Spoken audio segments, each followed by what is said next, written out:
Okay, so for today's deep dive, we're going to unpack something pretty specific. It's the higher certificate in HIV/AIDS counseling and management. Our mission is really just to pull out the crucial nuggets of knowledge from this, well, very particular South African certification. And what's fascinating right off the bat is that this certificate is built around a uniquely South African perspective. Right. I mean, we're talking about a country that runs the largest public antiretroviral program in the world. So the curriculum isn't just about clinical stuff. It's specifically designed to tackle the deep socioeconomic Like factors. what, for example? Well, things like poverty, migration, Right. the things that actually drive the pandemic on a local level, that context is, it's everything for someone on the ground. Right. So you said it's not just clinical. Let's get into the curriculum then. You see the expected things: HIV, education, care, nutrition, psychology. But here's where it got really interesting for me. Hmm. Students also learn how to craft HIV workplace policies. Why is that organizational skill so critical for a counselor? Well, because it moves the graduate beyond just, one-on-one session. Into something bigger. Exactly, into systemic impact. The purpose is to equip you with that foundational knowledge, the theory, and the methodology in counseling, education, care, and crucially, workplace policy.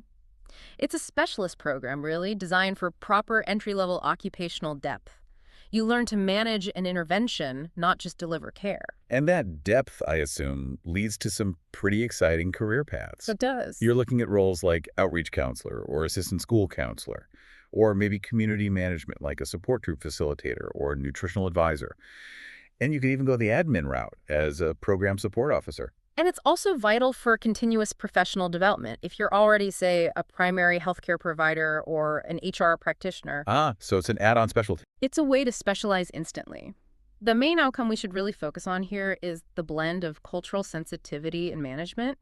Graduates have to be able to apply counseling skills while also managing policy and training, and doing that with, real cultural and social sensitivity. That makes perfect sense. Okay. Okay, let's pivot a little. We know what you learned, but how do you actually get started? The logistics, I saw a lot of acronyms. It's accredited by the CHE and registered on the NQF Level 5. So for someone listening, why does NQF Level 5 matter? That's a good question.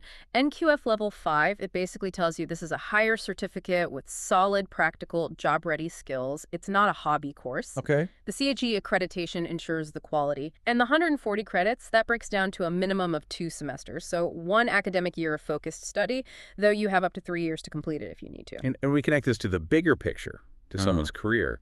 What about professional recognition?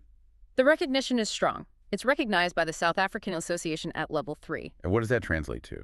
That means 30 continuous professional development points, or CPD points. And those points are essential for maintaining your professional standing. Plus, there's global recognition from the British Accreditation Council, which really speaks to the quality of the institution. That's a powerful seal of approval. And speaking of the institution, they offer some really practical perks, don't they?